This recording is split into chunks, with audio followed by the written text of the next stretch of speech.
Har du altid haft et ønske om at eje og drive din egen campingplads, men ikke turde tage springet? Så skal du følge Michael og jeg her på Instagram og på YouTube. Sammen har vi startet Glamfolk. Vi er bedste venner, og vores ønske er at overtage en nedslidt campingplads og forvandle den til et nordisk glamping resort.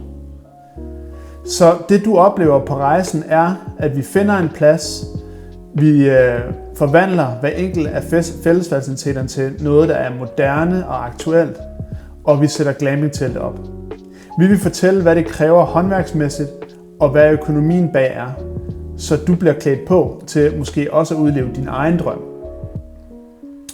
Derudover vil der være eksklusivt indhold og behind the scenes fra første sæson med kunder. Vi glæder os utrolig meget til at have jer med på rejsen. Like og subscribe, og så ses vi derude. Hej.